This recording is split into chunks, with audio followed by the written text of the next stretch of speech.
15 ஆண்டுகள் 2000 பாடல்கள். கோலிவுட்டின் சளைக்காத பாடலாசிரியராக திகழ்ந்தவர் நா. முத்துக்குமார்.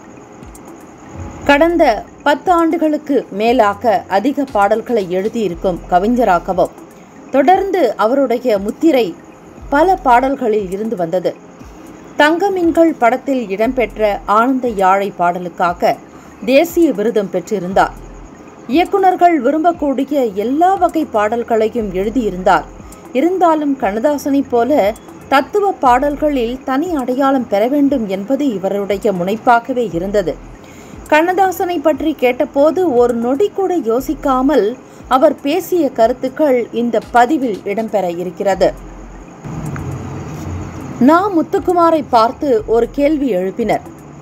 கண்ணதாசன் பற்றி நீங்கள் எந்த வயதில் அறிந்து கொண்டீர்கள் என்று.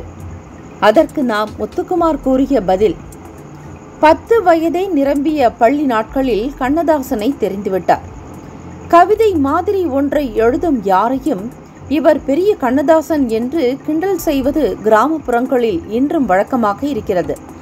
அந்த அளவுக்கு கடைக்கோடி தமிழனின் மனதிலும் கல்வெட்டாக பதிந்துவிட்டது அவரது பெயர். கண்ணதாசன் பாடல்களை திரையில் பார்க்கும்போது முதலில் நடிகர்கள் தெரிந்தார்கள். இப்போது நட்சத்திரங்கள் கூடவே என் மனத்திரையில் கண்ணதாசனின் புன்னகை ஒளிரும் முகம் தெரிகிறது. கண்ணதாசனின் திரைப்பாடல்களில் பளிச்சென்று தெரியும் சிறப்பு என்று எதை சொல்வீர்கள் என்று கேட்டனர். அதற்கு நா. முத்துக்குமார் சொல்லிய பதில், எந்த மொழியில் எழுதினாலும் உலகின் எந்த மூலையில் வாழ்ந்தாலும் படைப்பாளிகளுக்கு மாபெரும் சவாலாக இருப்பது எளிமை. ஜென் மனநிலையை தனதாக்கிக் கொண்டால் மட்டுமே ஒரு படைப்பாளி எளிமையை சென்று அடைய முடியும். போட்டி, பொறாமை, வஞ்சகம், சூழ்ச்சி, அழுக்கார், அகந்தை போன்ற குணங்களை தூக்கி எறியும் போது நீங்கள் ஜென் மனநிலையை அடைய முடியும். இதைத்தான் உள்ளத்தில் உண்மையொளி உண்டாகின் வாக்கினிலே ஒளி உண்டாக்கும் என பாரதி சொல்லிச் சென்றார். கண்ணதாசன் உள்ளத்தில் உண்மை கம்பீரமாக கொலுவிற்றிருந்தது. அதனால் அவரது வாக்கினில் ஒளி பிறந்தது.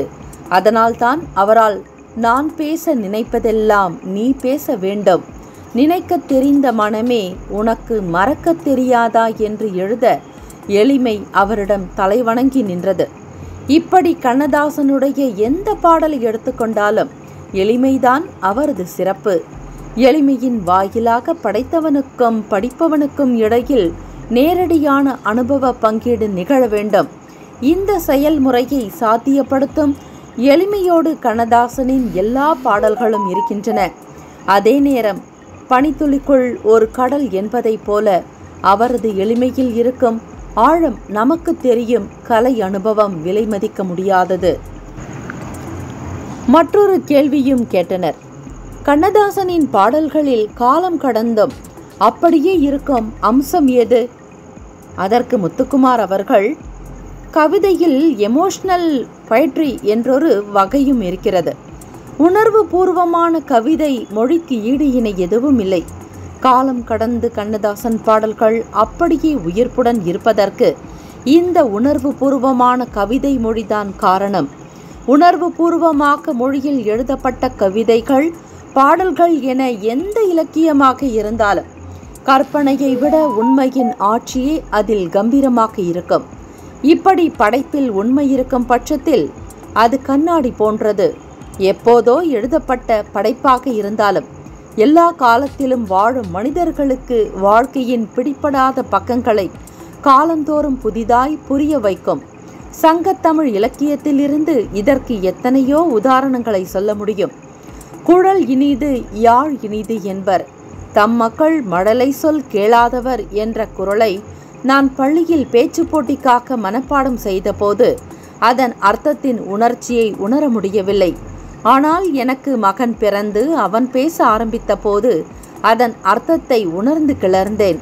இதே கவிதை என் முதுமையில் எனக்கு வேறு உணர்வை தந்துவிடலாம். ஆனால் அப்போதும் அது உண்மையாகவே இருக்கும். கண்ணதாசனின் பாடல்களும் அப்படித்தான். வயதுக்கேற்ற வாழ்வு அனுபவத்தின் வழியாக அனுபவ பங்கீட்டை தந்து கொண்டே இருப்பவை கண்ணதாசனின் பாடல்கள் என்றார். மற்றொரு கேள்வியும் நா. முத்துக்குமார் அவர்களிடம் கேட்டனர்.